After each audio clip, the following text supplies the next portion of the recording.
15 years ago, You got your shot at baseball. You got hurt. Jimmy Morris put his dreams aside. Hey, Coach, you want to throw? I'll throw a couple. Yeah, Dad, bring the heat. But sometimes, when you least expect it, Oh, my God! dreams come back to life. I threw today. How hard? Pretty hard. Anybody want to tell me how we lost that game? You quit out there. We start winning, you try out again. All right.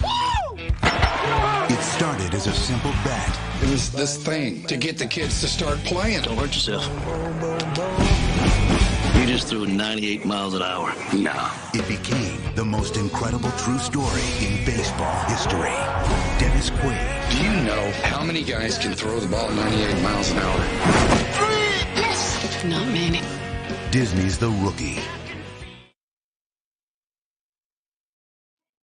Happy Thursday and welcome to the Wolff Den presented by Win Again Academy, founder and CEO of Ticket Time Machine. That's why it looks small. I didn't have our names on there. Happy to welcome Jim Morris to the Wolff Den. How's everything going? Really excited to have you here. It's awesome, man. I did an article with Major League Baseball a few weeks ago, and it's hard to believe it's already the 20th anniversary of the movie. I'm like, can you get any older quicker? I'm like, wow. Yeah, so I'm assuming you've seen that preview quite a bit recently, maybe then.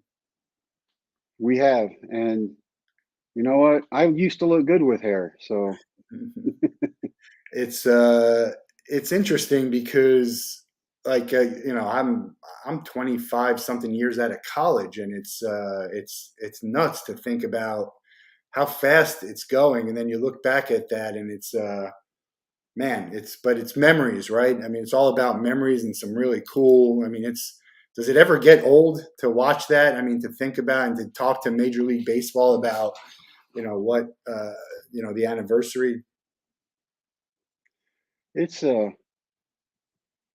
never gets old. Sometimes it is still surreal, even after so many years. You wake up and you're like, did all that stuff really happen? And then Dennis will call me or something. I'm like, I guess so, because Dennis Quaid's calling me. And it's really weird to have him pop up on my phone too, because you're like, why is a Hollywood guy calling me? And then you're like, get thrown back into it. It all happened so quickly, from baseball to the movie coming out, that it was rough to gauge anything, because you're trying to remember everything. But then some small things fall through the cracks until somebody brings them back up. And so it was a great ride. Yeah, and so I guess, for the people who don't know who you are, that video was a Disney movie called The Rookie, based on true events of your life. And I'll give them, aside from that, give a quick intro, and then we'll get into everything. Oh, man. Before we get into the intro, I do public speaking everywhere, all over the world, right?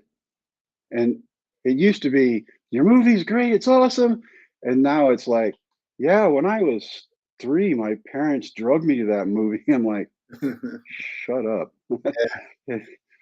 But to be there and be able to have a movie about a situation that happened in your life because of a group of high school kids. I would not have gone back to try out for baseball had it not been for them. The doctors had told me, you'll never pitch again, physically impossible. And these kids talked me into it. If we win, you try out. They won. I tried out. 3 months later, I'm in the big leagues, all because of a group of kids. And then to have Dennis Quaid fly in and meet all the kids and hang out with them at Dairy Queen and Big Lake, that was awesome.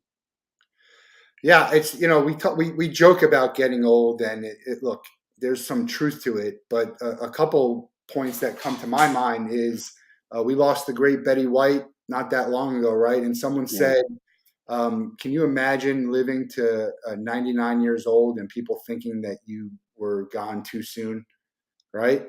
And then the other thing that brings to my mind is Kobe Bryant. The guy didn't get to live to be inducted into the Hall of Fame, and so young. So while we joke about it, I know you feel the same way. We really don't take for granted the fact that we're getting older every day, and we got to embrace it. And it's great to have those type of memories, in my opinion. We got to live, man. Yeah. We can talk about living, or we can go live. Yeah. My friend, I got my Ticket Time Machine baseball jersey on for you. Awesome. It's we're going to talk about everything today, but let's go. Instead of starting from the beginning, let's start with what's going on right now. You have a book that's out there. It's called Dream Makers. Yes. Tell us about it. A book 20 years in the making that didn't have an ending, because I'm a person of faith. My grandparents instilled that in me when I lived with them from 15 to 18. I could never come up with a good ending, but people at all my speeches, when we do question and answer afterwards, they're like, this is all awesome. It's a great story. You tell it perfectly. What have you done since baseball? And since baseball was a lot of surgeries, chronic illness, alcohol addiction, ended up in rehab. And then the faith comes back, and, diagnosed with Parkinson's, and the doctor's just going, you're going to get sicker. You're going to get sicker. That's just how it is. You see those people out in the waiting room, that's going to be you in a few years. And so when you're an athlete your entire life, you're like, that's not going to happen to me. But the pain comes in, and you're like, well, I'll just drink a little bit. And a little bit turns into more. And you're trying to calm the nerves because you don't want to shake all day long. And so I ended up in rehab 2016. Don't remember the whole week of Christmas.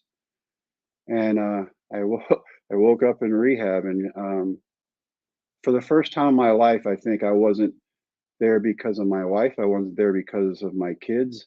I was there to concentrate on me. And when I concentrated on me and I got everything back in line, I was ready to go again. And who would know that a year later I wouldn't have Parkinson's anymore? So, and people are like, how can you say you had Parkinson's? Well, I can say I had it because that's my journey. And I couldn't go up or downstairs. I couldn't button buttons on my shirt. I couldn't taste. I couldn't smell for years. And I just kept getting worse. And I had a pain syndrome part of Parkinson's where I would get a headache and people go, oh, take Tylenol and call me back in 4 hours. These would start January 1st and not until June. And then I would have like 3 days off, and then the headache would start all over again.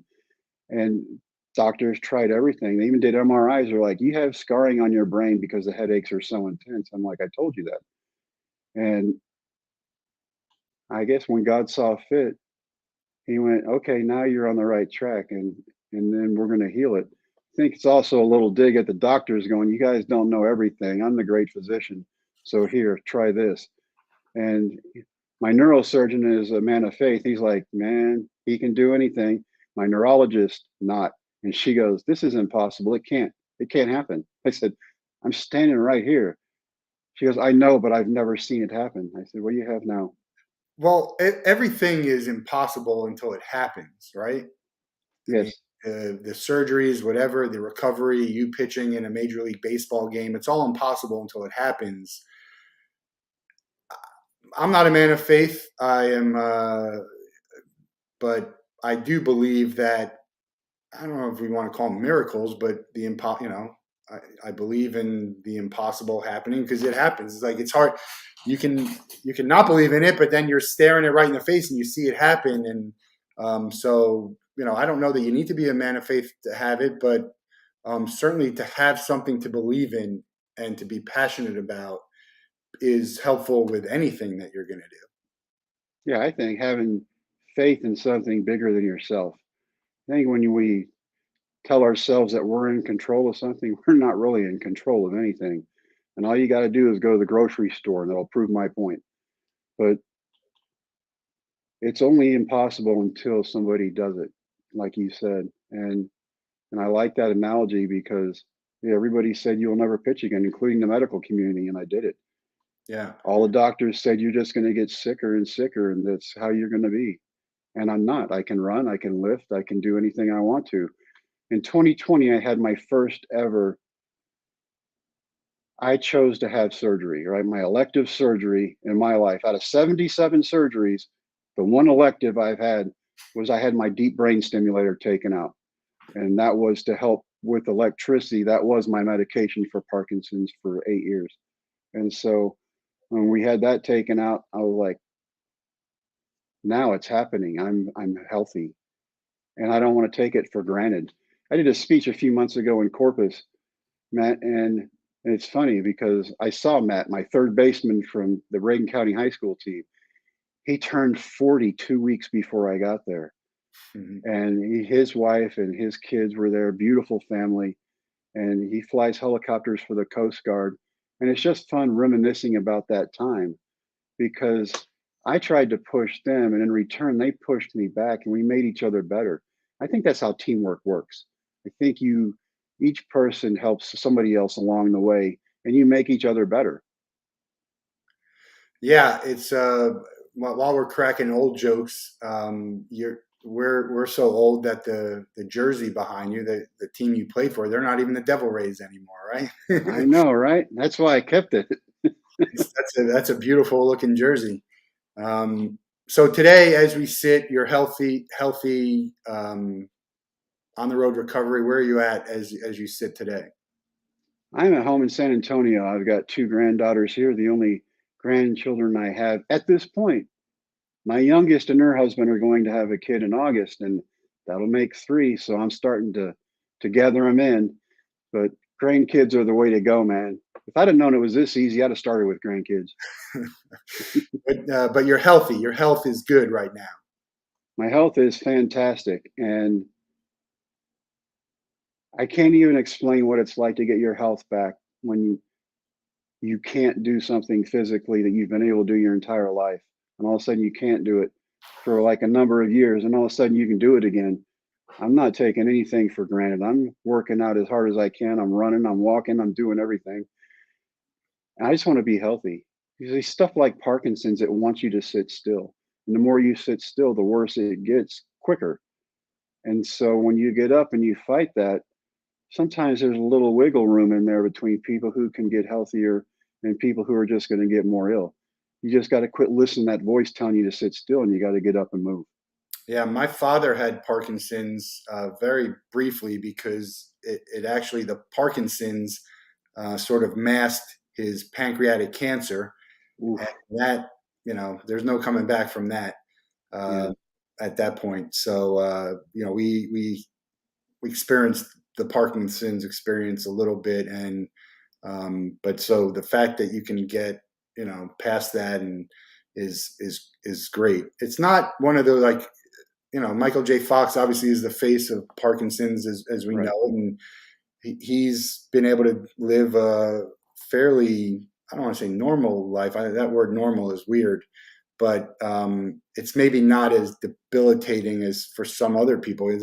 And that goes the realm for any illness or injury. Like not every illness and injury is the same. Someone who tears an ACL, two people can have different experiences for it. One gets back miraculously, right, and the other one, that's it, you're never playing again. So right, some of it has to do with your attitude, right, how you treat it, how hard you attack the rehab, the doctors that you get. There's so many factors in life on what brings success or what doesn't bring success, and that'll bring us into the discussion of Major League Baseball and being a professional. The book, you say 20 years in the making. Did you start writing it 20 years ago, or you thought about writing it 20 years ago? Tell us about that. We've had certain chapters done, and it's written exactly like I speak on stage. So it goes from before baseball started all the way through Reagan County, and then all the way through the chronic illness. But I never had that ending. And then God gives me two chapters. He gives me the rehab chapter, which I think a lot of people need, especially after the last 2 years. And you read about how many people have that glass of wine has turned into a bottle of wine and then two bottles. And the chronic illness part, we all need hope.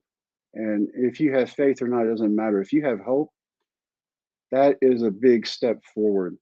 And had great people around me, including my wife, Shauna, and people who wanted me to get better. And they made me want to get better.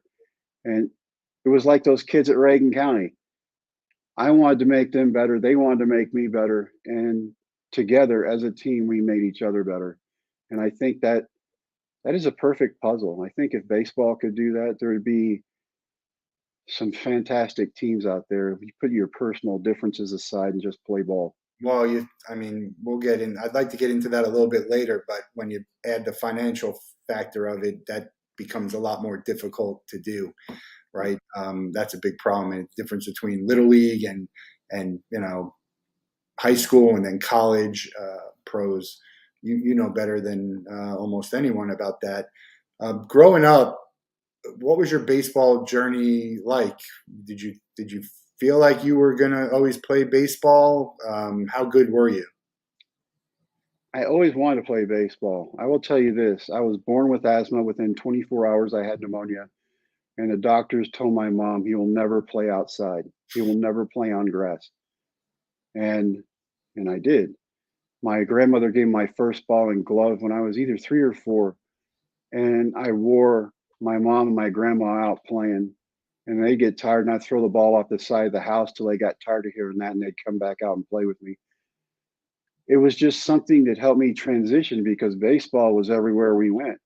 We lived in San Diego. We lived in San Francisco. We lived in Connecticut where the Red Sox are. We lived in Florida. Baseball, for me, especially with an abusive father who physically and verbally beat me down for 18 years, baseball was my saving grace. In between the white lines of the field, I could be the kid I was supposed to be. So everywhere we had moved when he was in the military, I never had to say a word. I could go out, show kids I could throw a ball. I had a team full of friends, never had to say anything. And so that's what I did. And that's when I fell in love with the game. And, I got to watch near the end of Hank Aaron's career. I got to watch him in Boston when I was an all-star. My little league team went and watched the Milwaukee Braves play in Boston, and he signed a baseball for us. Right. I love baseball and the history it's seen us through in this country. Did you see? I got a couple questions. Do you have that baseball? Dude, I lived in Connecticut. It snows in Connecticut. We ran out of baseballs. Oh man, I was 10 years old. I didn't know any better. And now you're telling me the Sandlot story. That's the Sandlot Story. Yeah, in 10 minutes it was gone. But he and I closed the stock exchange. We rang the closing bell after the movie came out because Russell Athletics was an advertiser in the movie. And so I'm telling him my story and he is laughing. It is the funniest thing as a kid to be watching this guy do something that everybody said he wouldn't do.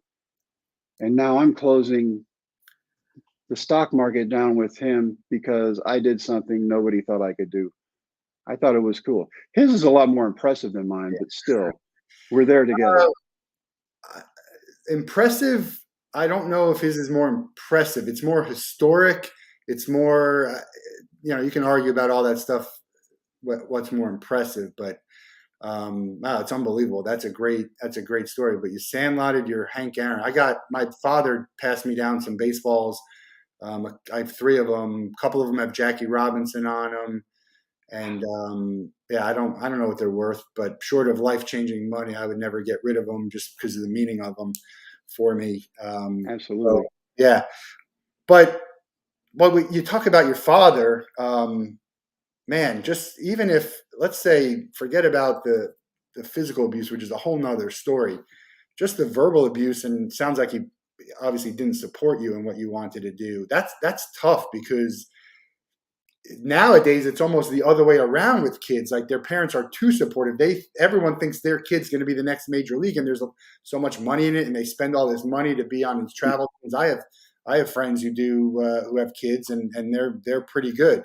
But it's tough. So, he didn't support you. How did you push through that, and where did you go? You played obviously high school ball. You played little league. For me, sports was always a way out of the house. And as he was a recruiter in the military near the end of his career, the older I got, the more I wanted to be out of the house. And so I played every sport. I played baseball. I played basketball. I played football. I ran track. I did anything I could to stay out and stay away from him. Because by now I'm 17, 18. You know how 17, 18-year-olds are. You want to kind of feel your oats. And I didn't want to take his stuff anymore. And I know that if it would have come down to it, he probably would have killed me. My mom said he would have. He Yeah. never wanted me. I was the reason they had to get married. And, I taught biology. I still don't understand that equation, but he blamed me for all his ills. Yeah. Um, I guess I should have asked this before. Is he around? He died a few years ago. Okay. What did you feel like when he died? What was the feeling? Were you relieved? Were you sad? Here's the deal, Matt. I was in Seattle doing a speech, and Shauna was with me. And my uncle called and said, "Your dad has passed away. The funeral will be Wednesday. Give you guys time to get home." And I said, "You don't have to make it Wednesday. I'm not coming." Yeah. And he said, "Why?" I said, "Because he never celebrated me as a kid. I'm not going to celebrate someone I don't respect." And Fair. that was it. Nobody ever said another word. They understood. Yeah.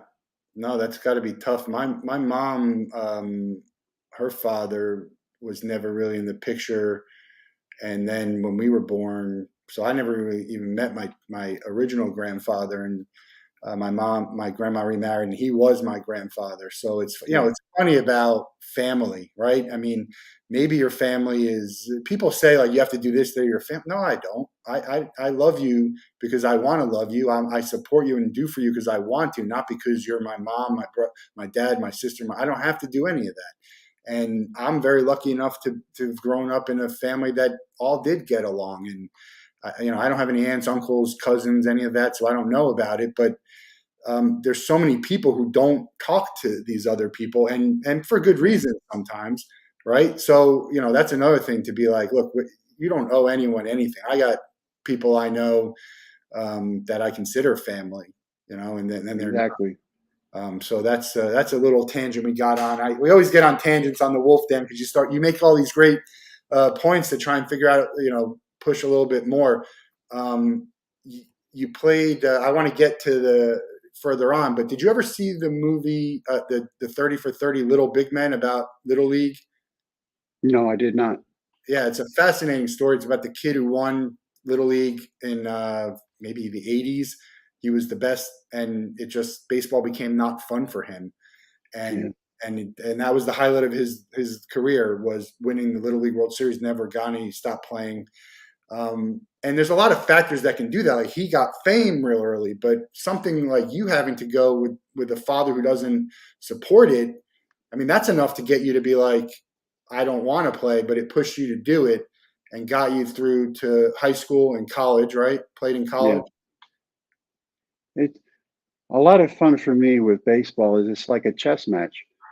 And you're trying to think 2 or 3, 4 moves ahead, what you think the other guy is going to do and who your best pieces are to put in those spots. And so baseball for me has always coincided with life. And if you can handle baseball, you can handle life pretty well. And there's going to be ups, there's going to be downs. It's not getting too high when you win. It's not getting too low when you lose. It's about keeping an even keel, but it's about a burning passion that makes you want to be better every single day. And if you have that, then there's no stopping you.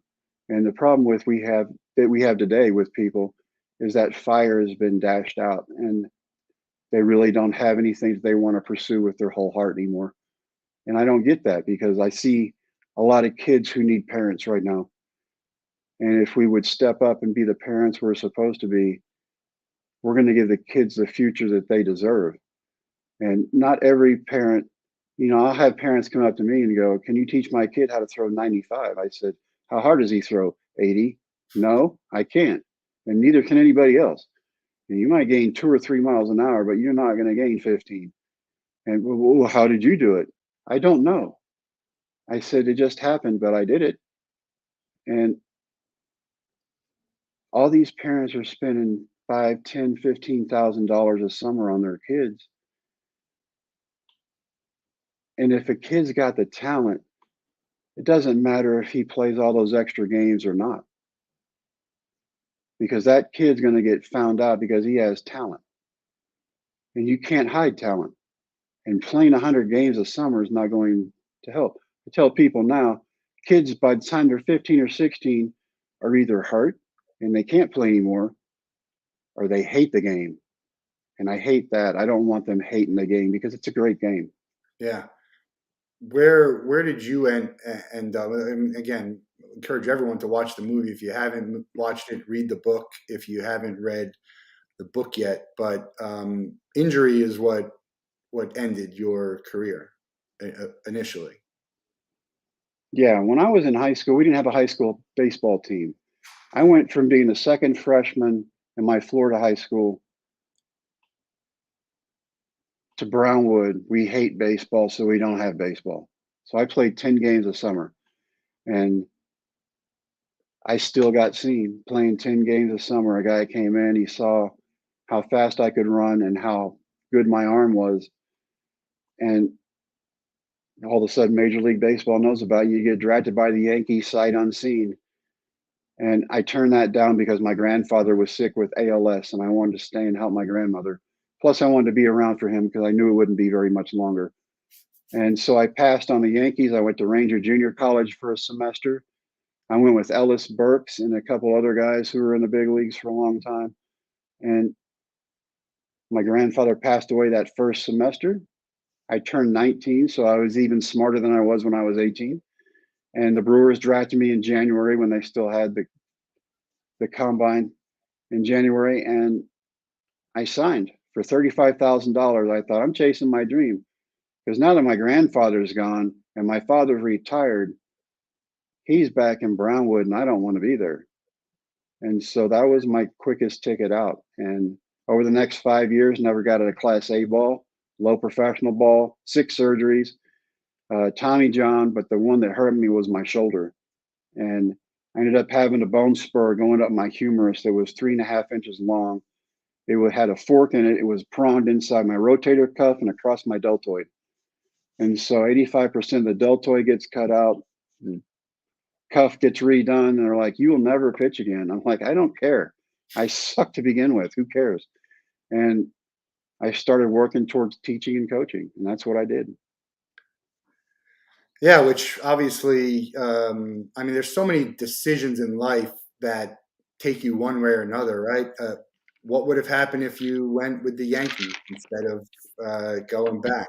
Maybe that would have been different.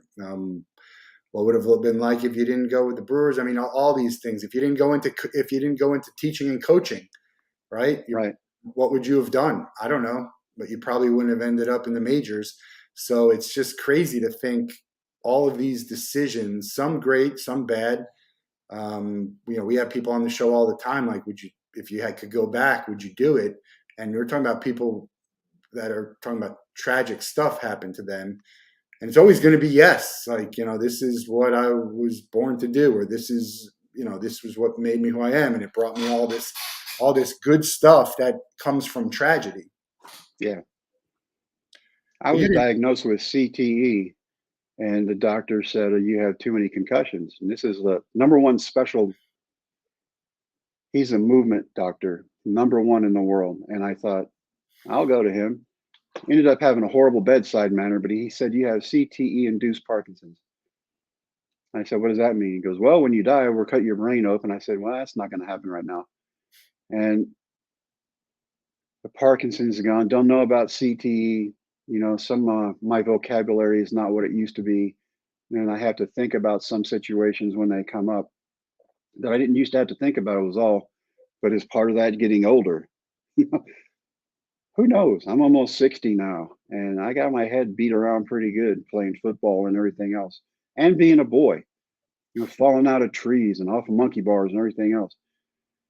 So I think it's when parents try to protect their kids from everything that happens that we end up having kids who are less tough than they need to be. And they just expect things to be given to them because that's how it's been their whole life. If you're going to get to the highest echelon of this sport, you have to work. And then you have to work some more. And then you have to have some breaks and some luck involved with that. That's just how it is. Yeah, I mean, minor league baseball is, I never played it. I know people who did. And there's a ton of people who said, minor league baseball, no thanks. because it's not luxurious, right? No. And it's getting even worse as everyone's making more money and all this. It's getting worse. They're cutting this down. There was a story about not wanting to pay them or give them benefits. I don't know. We'll talk about the Major League lockout in a little bit. But yeah, a lot of people don't want to go through it. And even if you do, it could be 5 years, 7 years, and you might never make it. And some people are fine with that. You love baseball, you want to play, you're getting paid, you see the US. So there's a lot of upside to being able to do something like that as opposed to having to go back and be a teacher for $30,000, $40,000 a year. Right. Exactly. All right. Well, I don't want to give away the movie. Most people know it's one of those movies that you kind of know what happened anyway, right? But you go the story and fill in the blanks here. You're a teacher. You're coaching the team. There's a bet. If they win, you try out. You make the team. In the preview, your wife says how many people throw 98 miles an hour. So I want to talk about that. Not many, right? And not everyone who throws 98 miles an hour can be a Major League Baseball player. Truth be told, I was a pretty good pitcher myself until you put a batter in the box. I hit my own brother in a Little League game. I couldn't throw. Once you put someone in, I couldn't throw it. But I was really good before then. So just throwing 98 is not good enough. But for you, it became something that happened. And 35 is on the tail end of the career in Major League Baseball. What was the hardest thing for you as you're trying out and going through that? Oh, making the bet was not hard because I thought if they win, I'll make a fool of myself for a little bit. I don't care. But I doubt they win. You know what I'm saying? I think they'll do pretty good, but I doubt they'll win. And then they end up coming from 2 down in the last inning of the district championship, score 6, and they win. I'm like, oh, I got to go try out. The hardest part was actually showing up to a tryout where the parents who are bringing their kids are your age. Yeah. And my kids were 8, 4, and 1 at the time, and nobody would even play catch with me. They're like, he's the crazy old dude. Leave him alone. And so everybody else is playing baseball. They're running. They're being timed in the 60. They're throwing from the outfield. They're being watched at the plate. I'm changing diapers and playing games with my kids. And gassed away the scout. He was about 70. He goes, you're going to be last. These guys are here for serious business. And so I had no qualms about that, man. Let everybody else try out and leave. All I said was I would try out. Yeah. I did not say I will make a fool in front of myself and everybody. And this is a high school team that couldn't hit me at the beginning of the season when we made the bet. By the end of the season, I can't get these kids out. And I'm like, you can't get 16-year-olds out. Now you're going to go light up a gun somewhere? I don't think so. And the first time around, 19, 20, 21, I threw 87, 88. Once in a while, I would hit 90. That was it. So I go to tryout. I'm last. I throw a pitch. He shakes his gun. I think I don't even throw hard enough to register. Then 1 gun turns into 2, 2 turns into 3. And he goes like, you're throwing 98. The first pitch you threw without warming up was 94. And I'm stunned. I'm like, no way. The first thing that goes through your mind is there's a happy dance going on, right? You're like, I throw gas. That's awesome.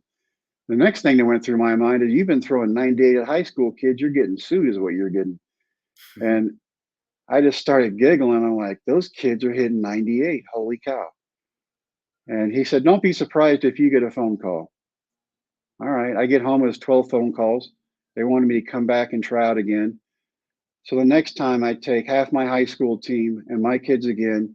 Rained so bad they had to hand me a brand new baseball every pitch, sliding up to my knee in mud, 98 every pitch. 2 days later, I'm in Florida at rehab camp getting in shape for baseball, which I haven't done in 20 years. All because of a group of kids.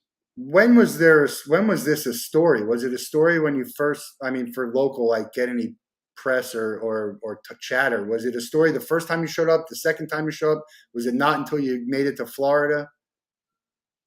When I started, everybody from the front office would come over every time I threw and watch me throw. So it was big news to them, no reporters. A couple of stints in AA. Last one was I struck out 5 people in 2 innings. 98, 99 miles an hour, get moved up to AAA. AAA is when it started. And I met my baseball agent, Steve Cantor, in AA the last night there. He was there to watch one of his clients. And he said, here's a blank contract. When you get tired of all the false promises, sign this and call me. I wasn't there for 2 days, and I had people going, hey, you can play golf with Tiger Woods. And I'm like, he doesn't want to play golf with me. Why would I play golf with that man? I signed a contract. I said, Steve, make the phone call stop.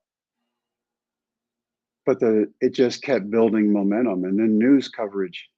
And then the poor little PR girl in Durham at the time, she would show up at the front gates every day. We'd come in for batting practice and go, before you get dressed, you have this interview. After you get dressed, you have this interview. During stretching, you have this interview. On and on to where there were boom microphones on the outside of the fence, inside the fence in the bullpen, and people listened to every word we said. And I was just like, just some fat old dude playing baseball because of his kids. I'm getting to be a kid again at 35. This is awesome. I'm not going anywhere. This is it. But it kept building momentum. I want to show. I do this often in the Wolff Den. I completely forgot that you guys. I forgot, so I'm going to change my hat now. I had a wedding in Durham, and there you go. And we stayed like right next to the stadium, which is a beautiful stadium, by the way. It's a beautiful stadium, isn't it? Beautiful stadium, and so the Durham Bulls, and this is fitting for me because I'm an old school Broncos fan. And absolutely, when I was young, I would buy the Durham hat because I didn't know any better. I didn't know that it wasn't a Broncos hat, that it was a Durham Bulls hat. So no, I mean, when you go to the tryout the first time, nobody cares. There's no fanfare. Second time, no fanfare. Nope.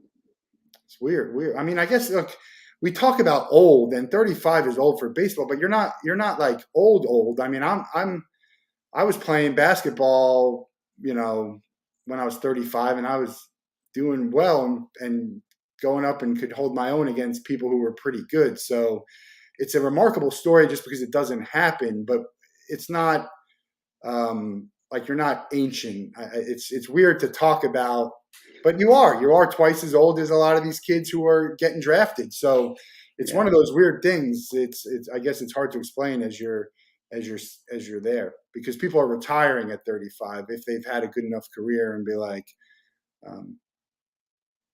exactly. And on the team, Roberto Hernandez and Ozzie Guillen were my best friends on the team, and they would take me around and show me the ropes. And when we were in New York City, they were like, don't ever walk around looking up. And I'm like, why? And I looked up and I tripped, and they said, that's why. I mean, just stupid stuff. They said, don't look like a tourist. One night I pitched in New York, and Bert and Ozzie are taking me to this restaurant, and we step around these people. I think they're homeless. And one of them goes, good job tonight, Jimmy. And it was Secret Service for the Clintons. And they were out there, and I was just blown away by everything you see, because you see the world like when you're a kid and your parent gives you a camera, and then you used to get the film developed and everything is a picture of kneecaps. When you're a teacher, everything is in this little town, and that's what you know. And now you're being opened up to this whole world in which you're out of your classroom element now. And so everything I learned on the fly, and it was a lot of fun. And getting to go back to Boston, where I had the memory from being 10 years old and watching Hank Aaron to being able to pitch. And watching Pedro Martinez come in one day as he runs in front of me to go in. I'm like, that is the smallest dude with the biggest hands I've ever seen in my life. Yeah. And, he's throwing 100, but he's throwing 100 that moves like 6 feet. And just incredible talent. And I got to be a part of that, if only for a little bit. But hanging out with those guys and learning baseball from the roots would have made me a better coach had I gone back into that. Now I'm just in a bigger classroom, speaking to different businesses and churches all over the world. Who was the best player you ever pitched against? Omar Vizquel was the toughest. Yeah. I had him 0-2 twice. And the first time I throw a 100-mile-an-hour pitch, 6 inches off the inside of the plate, turns on it, hits the left field chalk for a double. Hmm. All right. I get him 0-2 again. 6 inches off the plate, 102. He hits the right field chalk. And I turn around, I look at him, I'm like, dude. He's like, But he stayed on it. He saw the ball coming out of my hand better than a lot of people did. There's some. Would he be the person you'd like to have a redo against? Is there someone else who got the best of you that you'd like to have a redo? Dude, I got to play at the highest level in baseball. I could care less. If I got to go back and I was at my prime and I could still throw 100 to 102, I would like to go up against Bonds at his prime just to see. Because he's the best hitter in baseball. Yeah. And that was before anything else started. Yeah. And just an incredible career for that guy. And he's got to be in the Hall of Fame, right? I mean, I get all the other stuff, but I feel like the Hall of Fame without him, without Clemens, without Pete Rose, there's got to be some solution that satisfies everyone to have him in the Hall of Fame. In my mind, before the growth started, he was the best hitter in baseball. Let's go off of that. Yeah. And all the times he was an all-star. Yeah. And batting average and everything else. And then you can put an asterisk on the second part of it. But yeah, as far as talent, oh my God, incredibly talented. I think he'll be in. I think him, Clemens, Rose, I think they'll all be in the Hall of Fame in my lifetime. I don't know how. I think there's no way you cannot have them if you're going to allow everything else we've allowed. Yeah. I think they've got to be in. Yeah. It's, well, we'll see. Yeah. Do you have a favorite stadium that you played in? I mean, obviously Fenway is, it's iconic, but. That's near and dear to my heart. Fenway is going to be my favorite stadium because it meant something to me as a kid. And then it meant something to me as an adult. And so I just remember being a kid going, if I could ever get out there and pitch on that field, that would be cool. And then I did. The other stadium was, now it's not even used now, but the Rangers ballpark in Arlington. And the year before, I'm there with my softball team watching a game before we go to the state tournament. And I'm up in the stands going, man, if I could just play on that grass one time. And then the following year, I'm out there and all the guys who are in the stands with me are going, he said that last year. It was just cool. So many great, just playing, to be able to play with the people you play with and the places you play with, again, it's not a lot of people in the world who get to do that. And so, man, how good could you have been if what you did, the talent that you had could have been used when you were 19 and 18 instead of 35? Do you know? Do you have a feeling? Do you think about it? I have a feeling, but here's my thought on that, Matt. If I'd have got that dream at 19 or 20, I'd have been a spoiled brat with a lot of money. Yeah. At 35, getting to achieve something even for a brief moment in time, I respect it and what it takes to get there. Because for me, it absolutely was the longest journey. And for a lot of these guys, 5, 6, 7, 8 years in the minors before they get their chance. And it's a game you earn your dues, man. You got to pay them. And maybe you'll get there and maybe you won't. Some of the most talented guys in the world are watching the game from home going, what happened? And they just didn't have what it takes between the ears to make them mentally tough. Let's say you didn't make you get the tryout, you throw 95, you don't get a call back. Are you teaching and coaching still? Oh yeah. I had a job in Fort Worth, head baseball coach in a lot bigger school. And so I was going to be a football coach and the head baseball coach. And so my job was to show up August 1st and get ready for 2-a-days. And I called the coach who had hired me and I said, this is something, I made a bet. It worked out. I'm just being a kid for a little bit. He goes, when you get done being a child, you come back and your job will be waiting for you.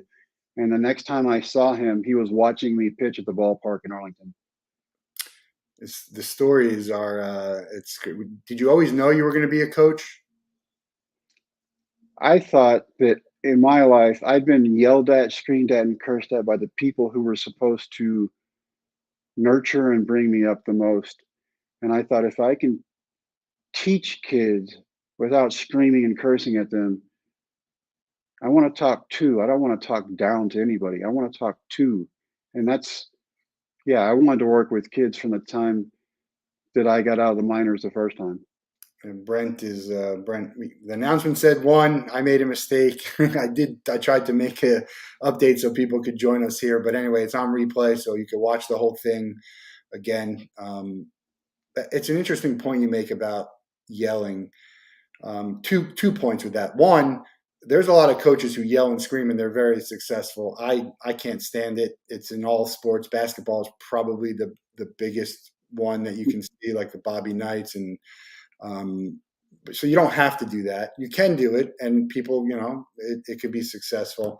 But the other thing is that you bring up that I think is a better point is learning the lessons from our family or people around us, like your dad, to make you want to go the other way is, because a lot of people could have gone through what you've gone through and just extended it themselves, right? They could have been that same way. And now all of a sudden but it's learning from like, look, this is terrible. I never wanted anyone else to experience this.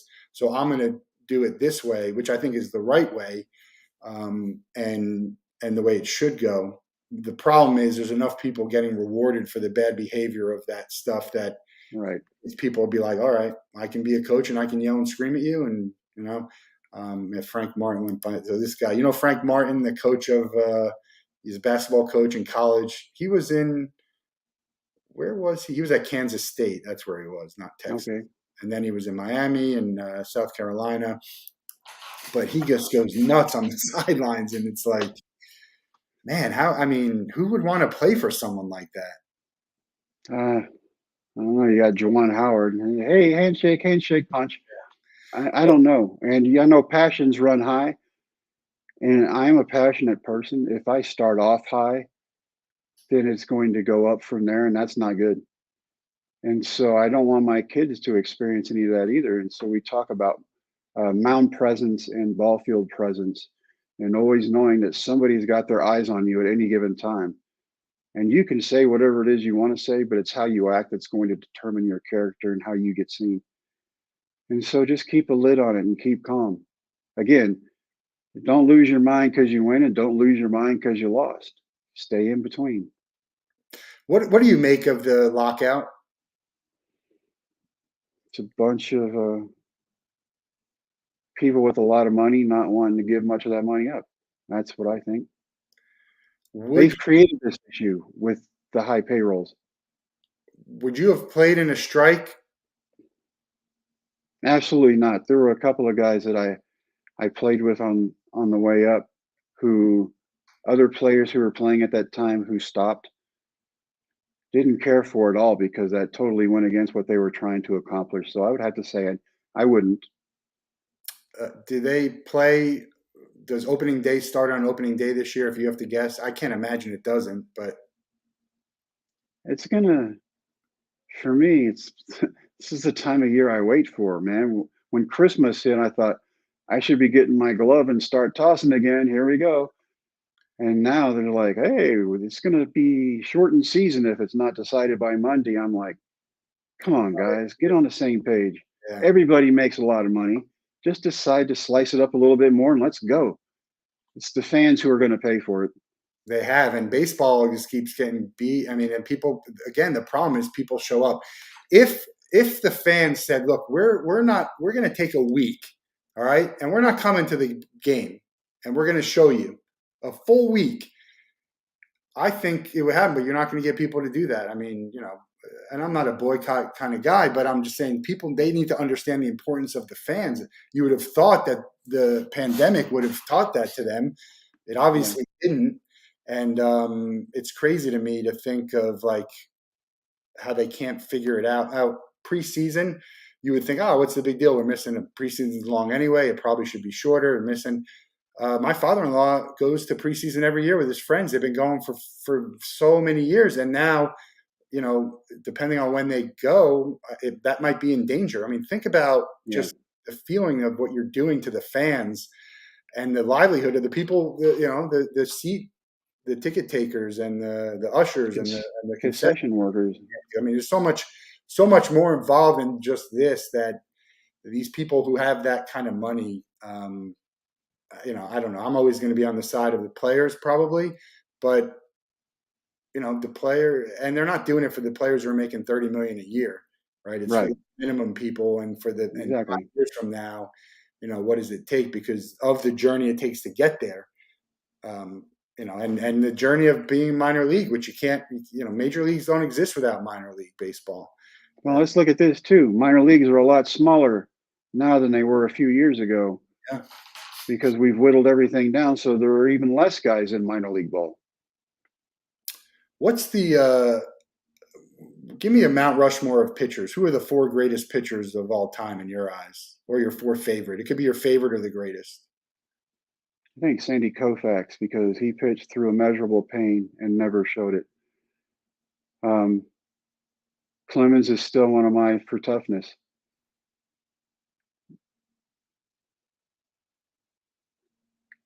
Gibson. Absolutely. Huh? You don't have the Express on there from Texas, Nolan? Well, Nolan and Gibson were my final 2. Yeah. And why are you going with all guys that throw gas? Because I can. Yeah. Is it crazy? Rivera goes there, throws it, what he's doing, and no one can hit him. I mean, that's right. For years. He's close to that Mount Rushmore. And then I look at guys like Jeff Nelson, and there's so many others, but the movement on their ball is just, it's insane. I marvel at those pitches. Who had the craziest movement that you ever saw? I don't know about crazy movement, but Esteban Yan was on my team. He was a relief pitcher, and playing catch with him sucked. He throws the hardest, heaviest ball I've ever felt in my life, and it seemed like everyone found the palm of my hand. Always. And I thought, how is it moving that late and he's throwing it that hard? How does his ball weigh more than mine? And just crazy people that's when you find out, well, this guy throws a heavy ball.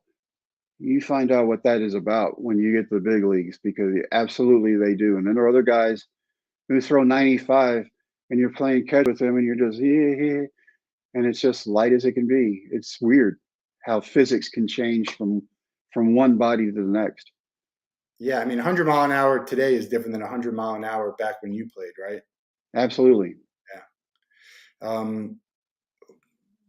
What's the greatest achievement that you've been a part of, that you've seen in person? I started Ticket Time Machine because I saw Edinson Volquez throw a no-hitter, and it's a top 5 sports moment of my life, non-Gator championship. Just the electricity, the nervousness, it was just unreal to be there as a no-hitter was tossed. Have you ever been in person for a no-hitter? Big leagues, no. Yeah.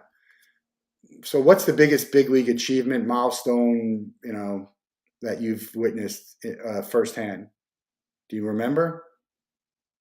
Oh, the day that Pedro came in Boston. I think he struck out everybody. And I think he gave up 1 hit. I think it would have been a no-hitter. He gave up 1 hit. Yeah. But his ball, crazy movement, man.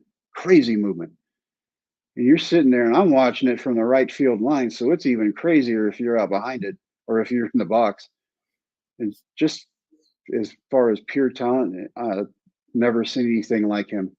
I grew up in New Jersey, so we grew up to hate the Red Sox, so I never rooted for them to win, and I never liked any of their players, basically.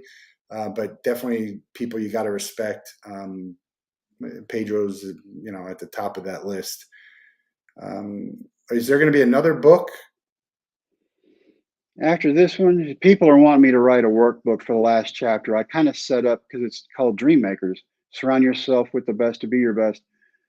Working on a workbook right now to go along with how to surround yourself with those dream makers and make yourself as good as possible. Matt, there are so many people, like we talked about at the beginning, just because you're born into a family, that doesn't mean who your family is. And you want to be around people who are going to build you up and make you better, not people who are going to tear you down and make you worse and then celebrate because they did. So you surround yourself with the best. So we're working on a workbook for that right now. All right. I almost forgot to talk about what I wanted to talk about. The movie, Dennis Quaid plays you. You said you just spoke with him recently, right, with the anniversary coming up. Have you been in contact with him over the years, or was it I hadn't spoken to him in a while? Every once in a while, a few years ago, I went to his mom's funeral. He had called me and said, Mom passed away. I knew her from the set and other things. And so we went down to Houston to that. And then he wrote the foreword for my book. Yeah. And I didn't want to bug him, right? And the guy who helped me write it, Mark, and my wife, Shauna, they're like, we need to call him. I'm like, I am not calling the man. He is busy. I'm not calling him to write a foreword or endorse my book. And then what he wrote, man, God, it made me cry. I thought, wow, I had no idea that I meant that much to him. So it's cool to see it. Great actor, great in the movie. Who would you pick? We can't say Dennis Quaid. You have to pick someone else. Who would you pick to have played you if you had to pick someone else? Did you ever think about that? Or now I'm asking you to think about it now, but and here, there is not a racial bone in my body. So I want everybody to wipe that out. Once Disney told me that we can use a mirror and reverse it, I wanted to go with my favorite actor because that's who you want to meet, right? The people who you really like to watch. And it was Denzel Washington. And I thought, if somebody's going to play me, I would like it to be him. The way he delivers his lines. Yeah, so good. I mean, so many. One of my favorite actors, too. Do you have a favorite Denzel movie? Is it Remember the Titans? That feels like that might be a favorite of yours. I love Remember the Titans. I also like the Book of Eli. Yeah. And Training Day, if you want to hate somebody, he is so good, he makes you hate him in that movie. And he's just versatile. Yeah, he's so good. The movie Fences, if you haven't seen it, man, yeah. I thought that should have won the Oscar for best movie. That was the best movie I saw that year. Absolutely. Obviously, maybe 20 years ago they could have done a version with Denzel. In this day and age, we can't. This might actually put us to the final question that we ask everyone as we leave the den. You can pick one person in the world to spend a day with. You can't be related to them, and they have to be alive. Who would you pick, and what would you do? Would it be Denzel? Is it someone else? Well, who do you think? I'm still sticking with Denzel because of what he does off the set. He is good for his word, and he helps a lot of Boys and Girls Club. He does things that nobody knows for veterans who are in the hospital. To hang out with him and pick his brain about how he's decided what he did and why he went the way he went. He grew up in Boys and Girls Clubs, so to see him giving back to that is amazing to me. It tells you that it meant a lot to him. Yeah, I would love to meet Denzel. He'd be at the top of my list for sure. Well, look, if you failed in the tryout, I think it's still a remarkable story. The fact that you didn't, what came next, the good that you've taken that to do with your speaking and all the stuff you do and trying to help others. Check it out. If you haven't seen the movie, very easy to find. The book, Dream Makers, you can get it at the website, jimtherookiemorris.com. We see people say Jim Morris. I guess some people might first come think of Jack Morris, right? Because Jack can be. I've been confused with him, but most people will call me. I introduce myself, right? And they're like, "Oh, Jim Morrison." Yeah. I don't sing for the Doors. That one's the most. And still, after all these years, he's still remembered. Hashtag Team Dreammakers, great newsletter that you can sign up for as well. Just get as much info as you can. Reach out. Love to see what happens down the road. Appreciate your time today. I'm going to have to rewatch the movie because it's been that long. And looking forward to see what they celebrate the anniversary. Enjoy the anniversary. Enjoy the reminiscing, and let's embrace getting older every day. And glad that you're doing well here. We got some great guests next week, so tune in, and appreciate it. Everyone have a great night. Enjoy the weekend, and we'll talk soon. Thanks, Matt.